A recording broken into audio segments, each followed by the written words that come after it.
As we're wrapping up this year's Valorant with Champions at the beginning of September, everyone is looking forward to the beginning of the 2023 VCT season with their shiny new franchising model. I made a video when it was first announced detailing the specifics of what exactly franchising is and how it would affect the Valorant scene, so if you want to go get more detail on that, check it out. But Riot recently released some new information on the 2023 VCT model, and it actually looks good.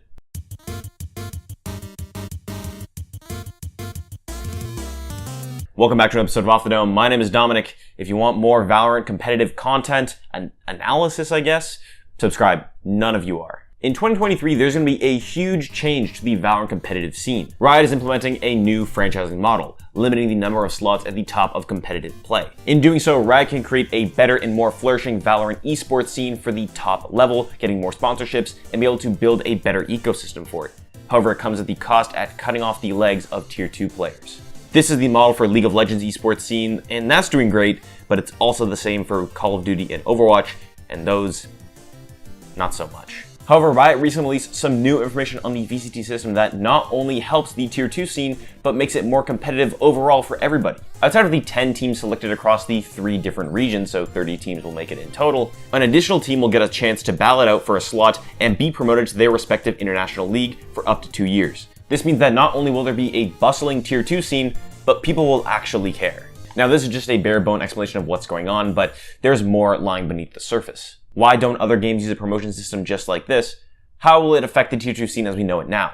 How will the promotion system actually work? Will Sentinels make it to franchising? Riot Games announced the new Challengers system this week, which is what they're calling their Tier 2 equivalent. Other esports have Tier 2 scenes. League of Legends has academy teams and Overwatch has contenders, but those teams are associated mainly with the teams in the big leagues, with players incrementally called up instead of organizations. But for a whole organization to make it to the big leagues, you're gonna need a lot of money. So instead of de-incentivizing hopeful players on making it to the Pro League, Riot has added an additional route to the Valorant Pro Play by connecting the International League with the Challengers League. But Valorant can pull this off because not only is Riot Games in a stable place to where they can waive the franchising fee, but Valorant is in a stable place with upwards of 15 competitive teams, with some of the larger regions having dozens more in the wings. The Challengers League format will be 21 different regions, 4 in America, 7 across EMEA, and 10 across Asia. Each league will have a mixture of open bracket qualifiers and ladders similar to what we saw in the 2022 VCT season, except there'll be 21 of them.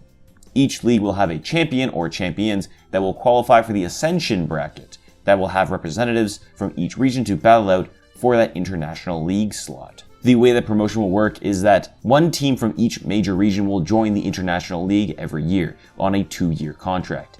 After the 2-year contract, they will return to the Challengers League with the opportunity to work through their system again.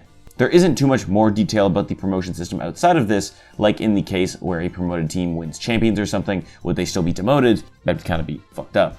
But when more details comes out, I'll probably make another video. My opinion on the new franchising system is this. This is the best case scenario for all of Riot Games, Tier 2 players and organizations, and the fans.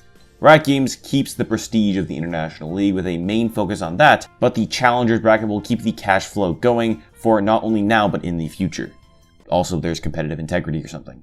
For hopeful players, there is now a detailed path to pro, not just for individuals, but for entire organizations to make it to the top. Just the promise of that is enough for new teams to keep giving blood to the stone, which keeps the esports engine alive. Finally, for fans, this is kind of hype.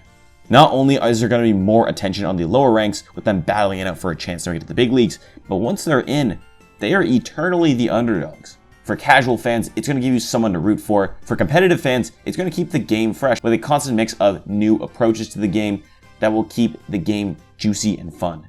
The general consensus is that this is the absolute right move for Valorant going forward, and I am personally excited to see how it plays out. Now, this is just my opinion, but I wanted to get some other industry perspective to better see how they will think it will go, to kind of ease the thoughts of what franchising might be. I think it's actually a really good format for players to move up in the scene, and for players who don't deserve a spot in like the international leagues. It's pretty easy to move up and take their spot, right? It's pretty easy for lower tier teams like tier 2, tier 3 teams work their way up from challengers all the way to the international leagues, which I like.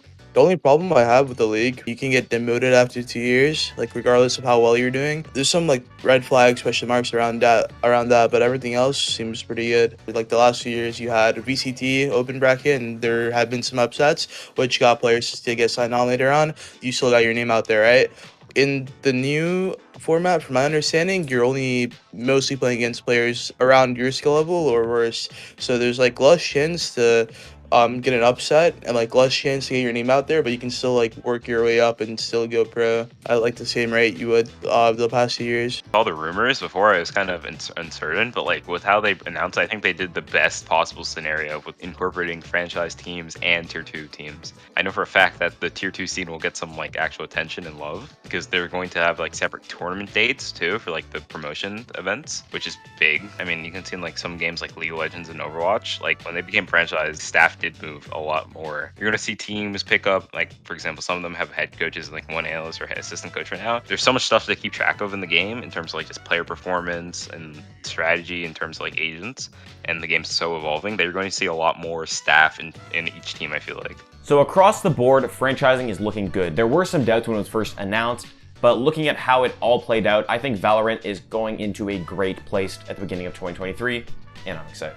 And if you want to stay up to date with Valorant franchising and champions coming up, subscribe to this channel. It's free, it's easy. This was a shorter video today. I just kind of want to go over the new information as we go into champions at the beginning of next year, and also we go into school year, because I'm gonna get busy again. Check out the boys that helped me out with this video. They did a great job, and as always, I'll see you next time. Peace.